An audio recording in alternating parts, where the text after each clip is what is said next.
for all-around awesome bartender, Kaitlyn Stewart, the 2017 World Class Bartender of the Year. I wanted to reach out to Kaitlyn this week because last week was the sort of regional finals for World Class, and I was fortunate enough to be hanging out with a couple of the kids who went into World Class this year, and we chatted about World Class. And so it's like, you know what? Let's get some information from the horse's mouth, or from Kaitlyn's mouth. And so I was very happy, and I sort of cobbled this together late over the weekend while I was traveling for work. But thank you for joining us. And I'm going to turn Kaitlyn on. Thanks for joining. Hey. How are you? I mean, did you just call me a horse? That's okay. I'll take that. As soon as I said it, I was like, oh, you're an idiot. Yesterday, I'm going to share a quick story. Yesterday, I was on a plane to Vancouver, one of the seaplanes, which was not great. And I was in the back, and the pilot gets on when I get on, and he put his hand on my shoulder. He's like, could you move to the front of the plane just so we can balance out the plane? And I'm like, I'm not sure if I'm going to take that as a compliment or as a massive insult. That just little old me sitting on a seat completely unbalances our seaplane. And he's like, no, I didn't mean it like that. It's just that we got baggage in the back. I'm like, there's not that much baggage, man. I saw people get bags in the back. Like, I get it. Okay? I'm a big person. So fine, I'll move to the front. Yeah, I mean, I've been on those planes before, and they're great to get to point A to point B. But yeah, there's certain times where I'm like, how safe am I right now if I'm balancing and teetering the weight of this thing and the baggage? I'm like, ugh. Yeah, the flight back was a little rougher, and I was only in Vancouver 2-3 hours, but it was the ride back was a little bit more aggressive. I probably won't do it anytime soon. How Good. Yeah, I mean, as good as you can be, I guess. It's always hard to answer that question during, coming around year one of this whole madness. But I've been super fortunate and lucky to stay employed with different projects, and with everything coming virtually and online. I almost get booked out a little bit more when it comes to world class stuff with the global team, because it's more accessible and it's a lot more I would say not cheaper, but it's a less expensive way to get people from around the world all together and not have to fly them into Taiwan and Russia and everywhere else. So yeah, it's been pretty good. I wish that we could get back to full swing and of service and all that. I look at Australia and New Zealand, and I'm like, why can't we just be like them? Everybody just calm down, stay inside, wear a mask, and maybe we can get back to having concerts and outdoor parties and full dining rooms. It's just so painful to watch all the social media coming out of that side of the world. Well, it's one of those things, I'm sure you feel it the same, as like I love the fact that we've gone virtual so much more, but I do miss traveling, and I do miss doing I'm not sure how that's going to roll out for you guys this year, but the big national finals for Canada, doing the vibe and everything that was in there when I did the nationals a few years ago, that without people and just being streamed just seems oh. Yeah, I mean, you know what? We have, I think, 7 scenarios. I think the year that you were in, the year that I was around when you did nationals, I think it was in Montreal, and it was, such a fun event at the beautiful hotel there. And it's always great to bring everybody from across Canada all together in one hub. That's part of the program that I love so much, that it connects bartenders, and it's not just in your own little space. But it was really interesting, this year, going through kind of our submission process and our regionals that we just had. It was kind of awesome though, because it put everybody on an even playing field. You could present from your own home or your bar or wherever, and not have be out of place and in a different time zone and kind of freaking out because maybe something got lost or broke in your luggage. And that's a part of the fun of it, of world class. But at the same time, for this section of the competition thus far, it was really interesting to see everybody on an even playing field, and what they could really bring and interject into these 2 virtual challenges that, thank God, literally everything went off without a hitch. We didn't have any hiccups. We didn't have any big malfunctions when it came to talking to people online over Zoom, all that. So yeah, it was pretty cool, but I really missed the falderall of it. So, I mean, we're supposed to have our national finals in Toronto, but again, like I said, we have 5 scenarios that if it doesn't happen, then we'll do it a different way. But that's just kind of the way everything is going these days. Pivot, pivot, pivot. I hate that bloody word. With that in mind, with the regionals and everybody having, did you find this year as a judge that there was a bigger spread of competitors in the way of like competitors from much more rural regional areas? I know that Kelowna had for BC, Kelowna had a really good representation this year, stuff like that. Did you find because of that? Yeah, like even in the submission process, we saw submissions from like PEI and Labrador, and like a bunch of places that we hadn't seen in the past. So it was really cool to see these other regions that maybe wouldn't normally enter come into play. So during the regionals, it was nice to see people from Ottawa and Kelowna and Victoria. It's not just the major cities. It's always great to see the program expand and keep expanding. So let's take it back and chat about you a bit, because you're one of those almost classic stories. Like when people ask me about how I started in hospitality, I'm like, my mother was a horrible cook. I come from a massive family. Like we didn't have salt and pepper in the house, so I didn't have that sort of romantic third, fourth generation like industry person. But you have that wonderful romantic story, don't you? Yeah, I mean, somewhat. I started bartending kind of like anybody else to start paying university. It was a good job to make cash. But I grew up in restaurants. My family has been in hospitality my entire life. So I joked that my first solid meal was in a keg. Like my parents met working in restaurants. And so it's always hospitality is always kind of there and ingrained in my upbringing. So when I stopped going, when I finished school and didn't go into my avenue, and told my parents that I wanted to stick with bartending. They had no problem with it. They didn't try to push me in a different direction and sway my decision. So I've been super fortunate and lucky for them to be as supportive as they are, which is not people don't get that all the time. So it's fun. I love dabbling in hospitality. This is the part that I hate, right? It's like I'm a bartender because I like to tend to the bar. And right now it's kind of hard to tend to a bar. You have a piece of plexiglass in front of you and you're missing a little bit of that romantic side of hospitality. Yeah, even at Clive's right now, we don't have plexi up. We don't have bar seats. So it's like you go in and a Friday night, you're a dispensed bartender. Yeah. You try and get out on the floor as much as possible, touch tables and have a chat. But if it's a busy night, you're just a dispensed bartender for 5 hours. It's like you're working at a wedding. Yeah, exactly. Right. Which is how I got my start. There you go. So when you started in the industry, I read a few articles about you because I like to know people's origin stories. I'm a massive comic book fan.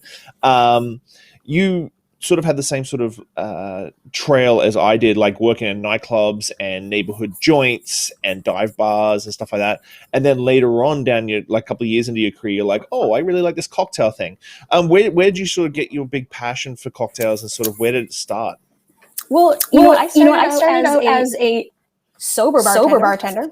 So the first 4 years when I was bartending in university, I didn't drink. It's kind of one of those things where I was the same person drunk as I was sober. So I'd much rather be the designated driver for my friends. It was like a personal let's see how long we can make this last. And 4 years later, I was like, why don't I start drinking again? Maybe I can appreciate it a little bit now and just Jaeger bombs and vodka sodas. Gross. But I think it wasn't until I started working at Boulevard and I met Justin Taylor, local Vancouver legend. Got an echo going on. Yeah, no. Justin Taylor was the person to introduce me into bartending competitions.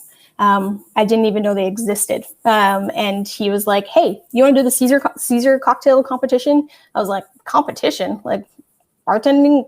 Like what? So he kind of pushed me into it, and he knew that I had a background of, I went to school for film and I did some acting as a kid and I danced and stuff. So I was always on stage. And so it was kind of like a fun way to incorporate another side of my life into bartending. And when I did my first competition, I was like, oh, this is really fun. Like, I love the art of storytelling and how you can kind of bring that all together. And so from there, I entered another one, and I was doing fairly well. I mean, I'm not really a nervous speaker, so it was nice to like just get up there and tell a story and give the judges a nice tasting cocktail. So it was Justin who really pushed me into it and kind of showed me the ways. And I think that year or the year after, we had hosted, Boulevard was one of the host places for World Class. I think it was the year that Lauren ended up winning that year. So back in 2015 or whatever it was. And that was the first time I ever heard of World Class. And I was like, what is this? Seems wild to me. This is a whole nother level of bartending competitions. And it wasn't until 2017, I almost stepped away from bartending completely and took a brand job. And I had said to myself, there's just a couple of things I really want to do first before I completely step away from this industry. And one was to enter World Class. And so I didn't take the brand job, and I entered World Class literally the next day. And then here I am now. So all thanks to Justin.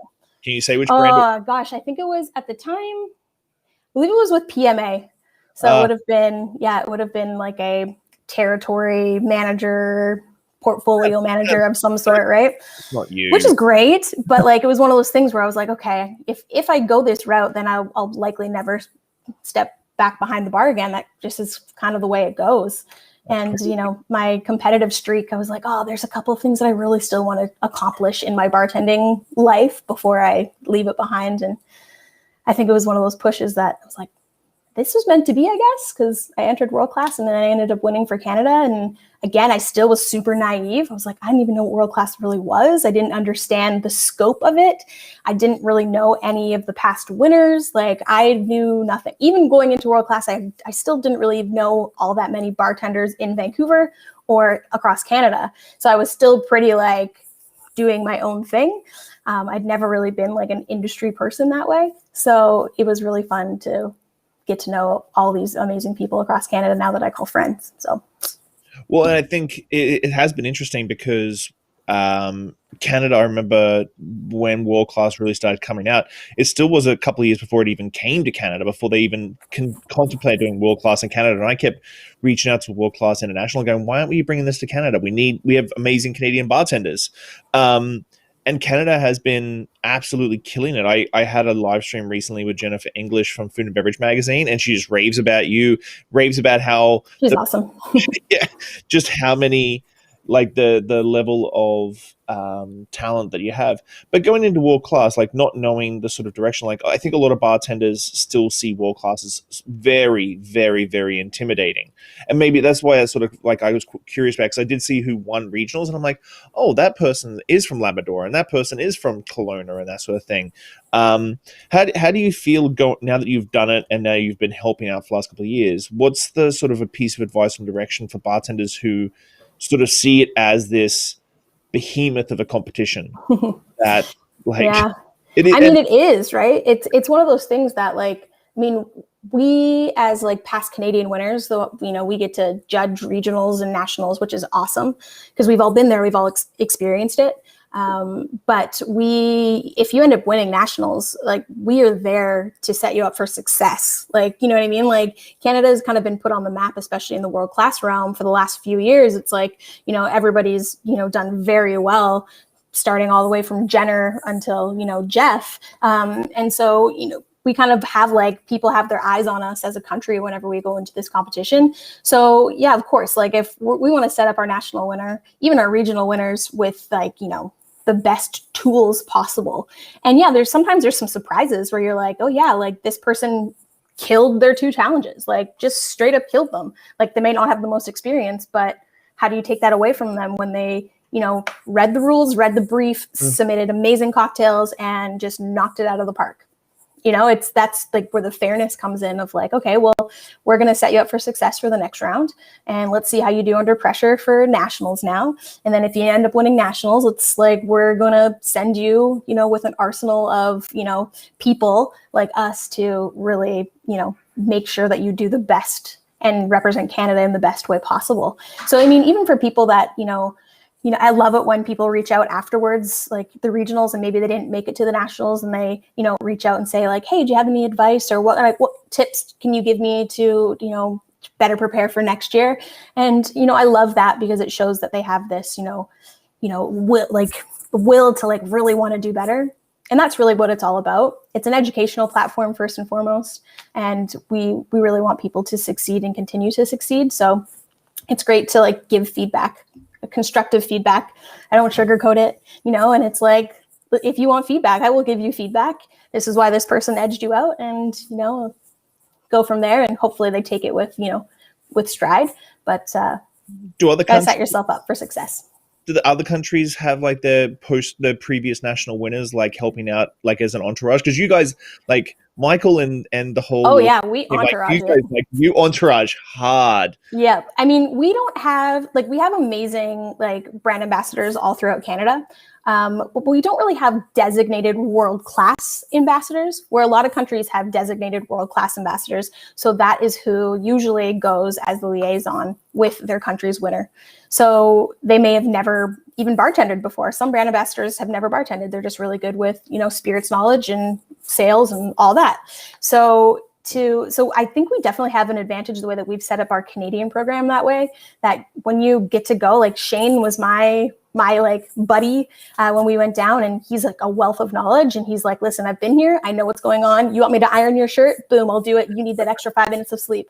You want me to, like, you know what I mean? That's what you need though. So we definitely have this like amazing kind of, I wouldn't say an advantage, but in a way an advantage to like bring people down that have been through it. So they know the stress. They know that if you say, I need something, it's not like, hey, can it wait like 10 minutes? Like, no, okay, done.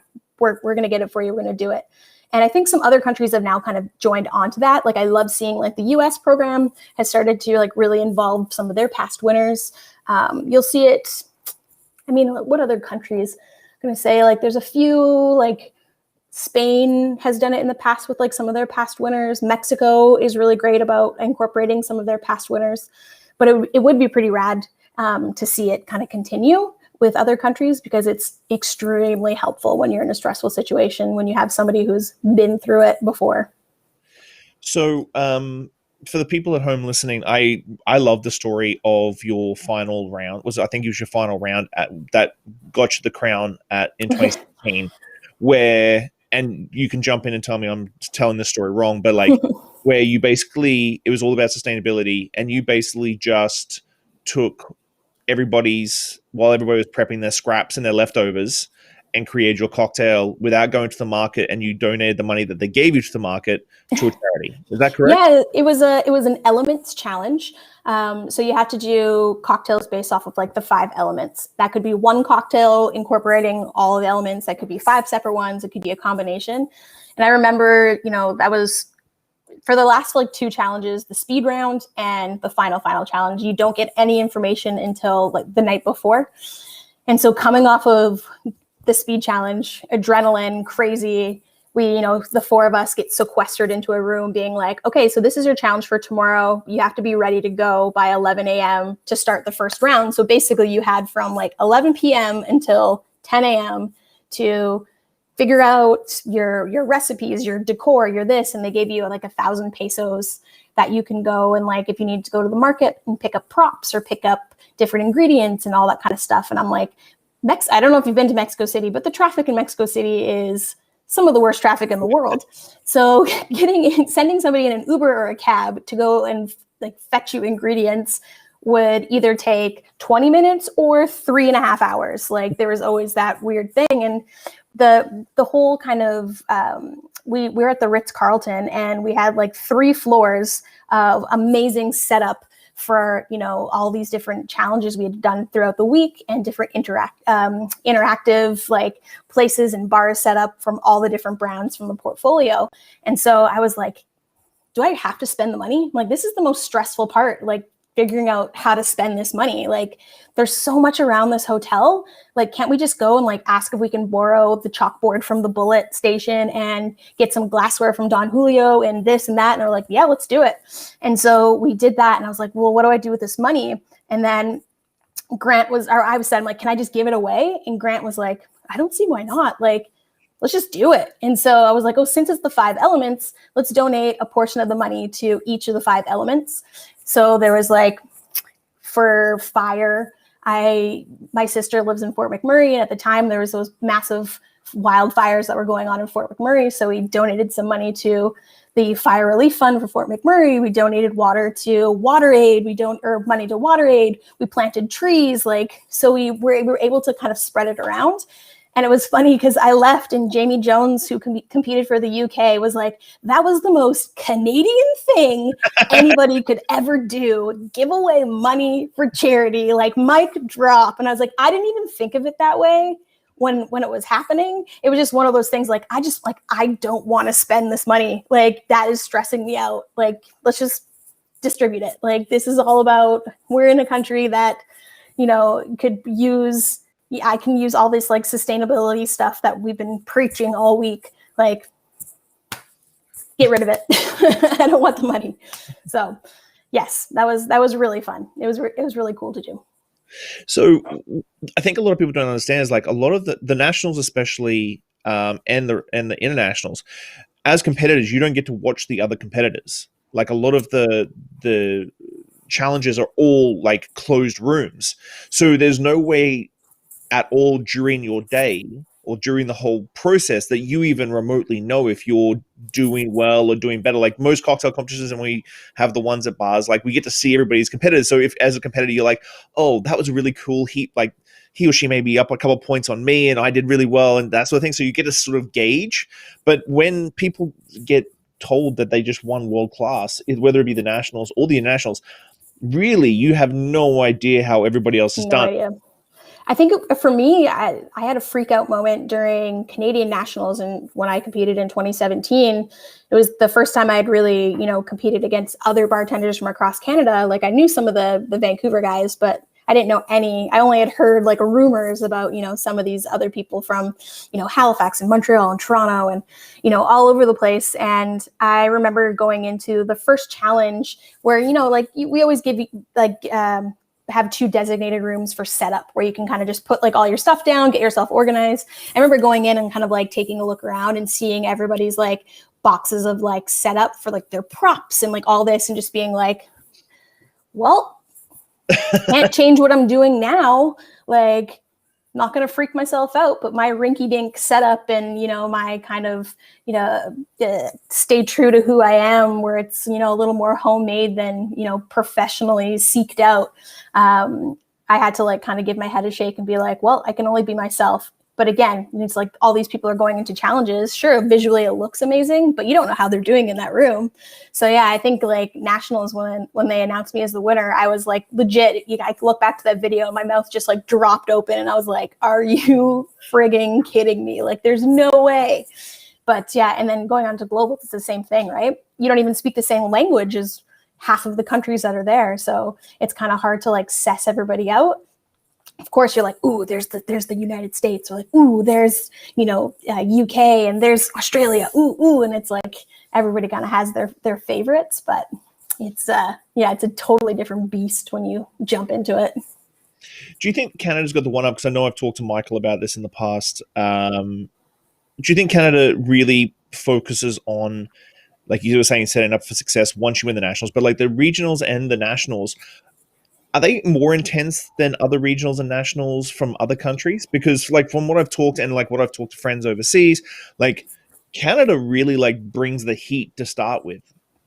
Yeah, I would say so. I mean, I've judged my fair share of regionals and nationals for other countries over these last couple of years, and it is always interesting to see what kind of challenges people come up with. Sometimes they just do kind of their take on challenges that happened in the global finals the year before, and they kind of adapt them. But I feel like, with our Canadian ones, we actually help write them with Michael. So every year we kind of get together and we're like, okay, what are we going to focus on this year? Like, what are our kind of seminar modules that we have been doing or we're about to present, and let's kind of focus that around that.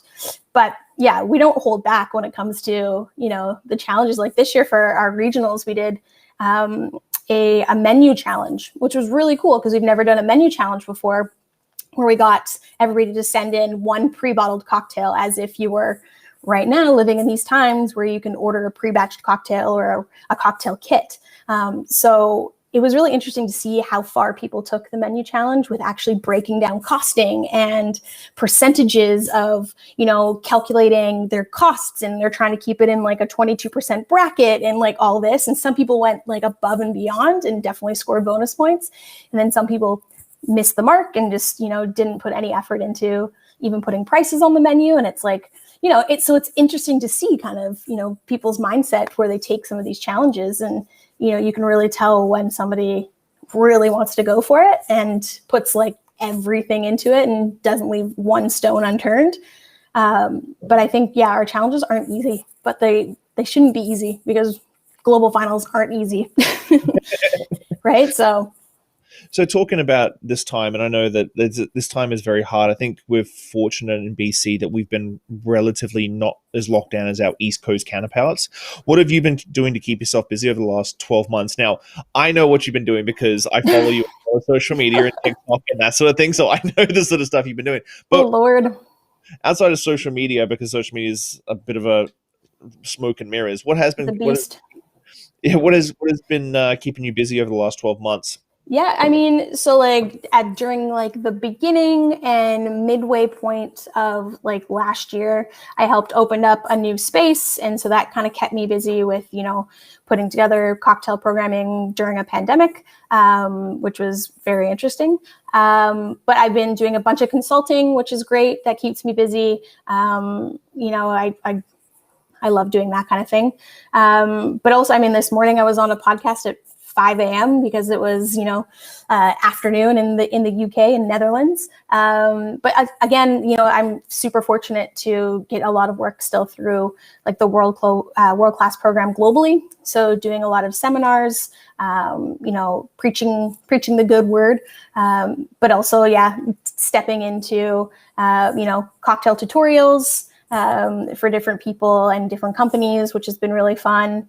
But then, the social media aspect of it, like, frig, I finally caved and joined TikTok. And I'm like, I don't know. Listen, I'm a millennial. Like, everybody just gets made fun of on that app for being a millennial. But, it was a friend of mine, Will, who owns Search and Rescue Denim. He was like, Kaitlyn, you really need to get on TikTok. And I was like, God, no, why the hell would I do that to myself? He's like, honestly, it's where Instagram was 5 years ago, and it's going to make Instagram obsolete. And it's really the only way that you can gain genuine followers and, make genuine connections instead of it just being like your mom and your aunt and uncle who like your stuff and don't really appreciate what you do. And so it's fun, but it's also a lot of work. And it's like, I see you on there. I mean, the thing that drives me nuts the most, it's like you get some of these like bartenders who are on TikTok who have like 1 million+ followers, and they're making really shitty drop shots and, like seltzer reviews. And I'm like, oh. Yeah, you go from Tipsy Bartender on Facebook and Instagram to another thousands upon thousands of Tipsy Bartender clones on it. Yeah. It was kind of weird. Like I think I never assumed that I never expected what happened on TikTok to happen on TikTok. And then, of course, once it does happen, you got to keep going with it. Like, it's not something you can just stop. But I think the biggest one I did in Old Fashioned, and the whole state of Wisconsin hated me. I had like 1,000 comments on my Old Fashioned because Wisconsin has its own style of Old Fashioned. Yeah. And so then I did a Wisconsin Old Fashioned, and then the state of Wisconsin didn't hate me as much. That's so funny. There's still some. Oh, I got some serious like. But it's wild though, right? Because it's like, I mean, everybody's the people's attention spans nowadays are pretty small, right? Like the Vines, why they were so popular was 7 seconds to like grab your attention and on to the next one. So like keeping everything like short and sweet and like to the point. So somebody watches like your segment from beginning to end. It's difficult to like come up with content that is like quick and to the point and what's going to catch somebody's interest and stop them from scrolling and maybe like and follow or whatever. But it's challenging though. I'm like, frig. I was like, I hate being on my phone as much as I am because of that bloody app. But I understand kind of like what Will had said to me. He's like, I see this, kind of really making Instagram obsolete. And unfortunately, during a pandemic and during everything else, like, you have to stay relevant in some sort of way, right? There's a ton of bartenders in the world, and a lot of them are out of work, or a lot of them are, trying to get by and pushing whatever kind of gimmick they can. Some people can do bottled cocktails, some people can't, so trying to stay relevant. And when you can't travel and you can't, do what you love on a daily basis is hard, but kind of a necessary evil. So if that means I have to do 30-second cocktails or tips of the day, then so be it. And people want to make fun of me for that. You know what? In 3 years, everybody else is going to be on there anyways. So I get a head start. And I was watching for a really long time, and I was watching other bartenders, like you said, like the weird like drop shops, and the amount of times I get asked to make a adios mother freaking blue curacao Long Island. Can you make a broken down golf cart? Oh Jesus! Like, I've also been called fat a lot too, so that's the negative part of TikTok. But I was watching, and there's no bartenders that were really doing good, solid, like classic cocktails. And I was like, man, let's give it a try. And I did like 6 videos, and they resonated. So I was like, okay, now I'm sort of stuck. Yeah, I mean, there's a few of them on there though. I'm like, how do you have 1 million+ followers? Like, you don't know what you're talking about, or what you are talking about is completely wrong, or I don't know. But hey, that's the power of social media. So what do I say? I'll keep my 400 followers and keep building, hopefully, like a nice, genuine group of people. Exactly. So going back a little bit, like you were saying that you were going to leave before world class, like you were going to leave the industry, get a brand job and stuff like that. And I think we all get to a point in our career, like, where's the next step? Like, I love bartending, but am I going to be bartending for another 20 years? Probably not. That's why I do what I do. Because the dichotomy of, I'm going to just do this competition, see how it goes. And if I do okay, then we'll see. If I don't do okay, I'll just get this brand job. To, oh shit, I just won Bartender of the Year 2017. Now I work with Diageo full time. I do like everything, because I think Diageo is one of the biggest brands that did some really fantastic. And you said you hate that word, and I hate the word too. Pivoting at the start of COVID, of like really giving back to the industry, educationals, lots of Zoom calls and live stream, all this sort of stuff. What was that feeling when you're in Mexico City and they're like, and the bartender of the year is Kaitlyn Stewart? Oh man, I think my phone blew up, and I turned it off for like 2 days because of notifications of like, new followers and, signs of support, and which was incredible. But at the same time, I'm like, this is a lot. But yeah, I mean, it's one of those things, like I still get messages from people who are like, say like, oh, you're my favorite bartender. You inspire me so much. Like, I really look up to you. And to me, I'm like, you look up to who? Like, what am I doing that you're looking up to? So, I still, I think it's that, what's that syndrome? What's it called? The imposter syndrome? Yes. Imposter syndrome. Yeah. So like, for me, it's like, yeah, I will forever have some form of imposter syndrome of like, how did I get myself into this position where people actually listen to what I have to say and, take guidance on it? But I kind of have to like also change my attitude a bit, because, I have been in the industry for, 15+ years. So I definitely have the experience and the know-how. And obviously I kind of know what I'm doing in terms of, putting together cocktail programs and doing all that kind of stuff. But, after being announced being a winner, it was daunting going and doing some of my first like pop-ups and stuff and doing guest bar shifts, and people come to see you because you're the world's best bartender. So you're like, are these drinks good enough? Are people going to hate them? What are they going to say about them? And you get that kind of like, panic moment.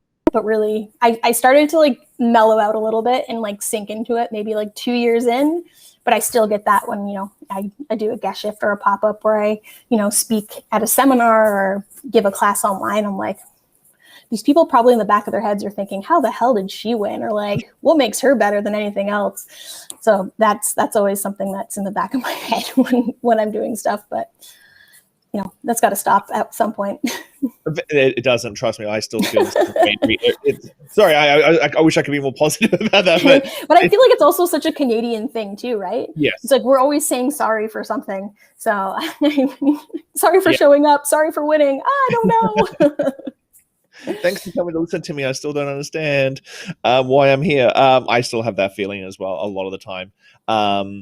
So Draho said, did you celebrate or just want to get some rest? So after you won, did you just be like, I'm done, I'm finished, I need to Well, unplug? after I was working full time, so I had kind of like left at the time when I was running Royal Dinette. I was kind of one of the only bartenders there, so I had to quickly train one of my floor staff to kind of, be able to make cocktails behind the bar.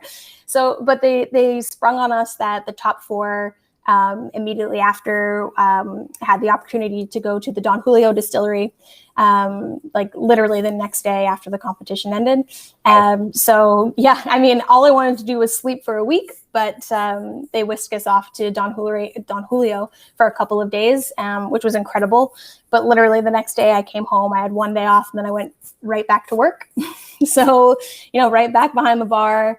It was awesome though, because, a bunch of regulars and family and friends came in and, would sit at the bar and, be like, can you make us your winning drink? And I'm like, it wasn't just one, there was probably 75, but sure.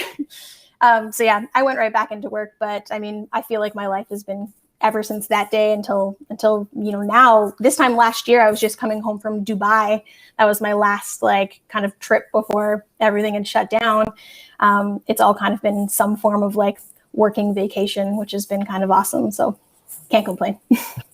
So what's the plan for the next 6-12 months? Are you, because I know we talked off air that you're not running a bar in particular right now. What's the plan for the next 6-12 months? Are you sort of happy with this consulting side work and that sort of stuff? Or are you looking to get back behind the bar and run a program somewhere? Yeah, I mean, I love being behind the bar. Like it's what we do, it's like, I always find myself making cocktails somewhere because it's fun and it's kind of an escape for me. But I mean, yeah, I'm trying to just build my personal brand at the moment. Like, if I can work for myself, then fantastic. So I'm trying to build likable cocktails as a separate entity of other than just Kaitlyn Stewart. So, hopefully coming out with some of my own programming, continuing to do some consulting and just like build it up and see as far as I can take it and continue to grow. And hopefully as some restrictions start to lift, be able to expand from outside of the screen to in-person stuff. So yeah, I mean, you got to walk before you run. So it's bit by bit, just slowly trying to build up my personal brand and, take jobs and make some money, pay the bills. It's Vancouver. It's an expensive city. It really, really is. So a couple of last final thoughts before we finish up. For the people who made the regionals this year in Canada already, what's your piece of advice for them, one? And for bartenders out there that I agree with you. I think that this year, with it being online and digital, I think there was a lot more opportunity for bartenders who would probably not fly from Labrador to Toronto for the regionals, like that sort of stuff. For bartenders out there that do want to get into world class, what's your piece of advice on that one too? So regionals. Yeah, I mean, for the ones who have moved past regionals onto nationals, I mean, for me, it's always like, be yourself and showcase yourself because, everybody knows how to, put liquid into a glass and mix it up and call it a cocktail. It's really the personality behind that is what gets me and helps people really shine through. And if you think you've done enough, there's always one more step to go further. So always go above and beyond, what kind of like the challenge brief says. Really look at the points breakdown of where you can, like your score, because those bonus points, if you nail it, you're going to get full bonus points for, whatever the challenge may be. So I feel like people kind of skim past that and don't even look at the points breakdown of where they're making points and missing points. And then in terms of like, just like internationally and, entering maybe possibly next year, if maybe you didn't think you were ready this time around, you'll never be ready. You'll never have enough time. You'll never, feel like you're good enough. It's always a learning curve. Even just sending in an entry to try and make regionals. If you don't make it through, you have a cocktail recipe in your back pocket that you can use for something else down the line. If you make it through to regionals and then you don't make it past to nationals, again, there's more cocktails there to add to your arsenal and more opportunity to learn and grow and to expand your knowledge behind the bar, learn off other people, and meet a community of bartenders that all are very like-minded. So there's always a way to learn and grow. I learn and grow. I watch people and I get to judge them, and I'm like, I would have never thought of that. I love that. I'm stealing that. Amazing. So there's always opportunity for that. Well, I want to thank you for your time. It was awesome. You're one of my favorite bartenders in BC and in Canada. Thanks. So, I enjoy when I do have the opportunity to travel and sit at bars, which I don't usually go out and just socialize. I know, me neither. I'm so lame. I was like, I wish I would have done it more now that I'm all locked down. Yeah, exactly. Like, God. Now that we're locked down, it's like, oh man, I miss that. I miss sitting at bars. I miss having drinks, and I'm like, I should have done it more when I had the time. Right? So, but thank you so much for your time, Kaitlyn. It was good chatting to you. Of course. And, I'll chat to you really soon. Yeah, I look forward to us crossing paths again, actually in person. That'd be great. Thank you.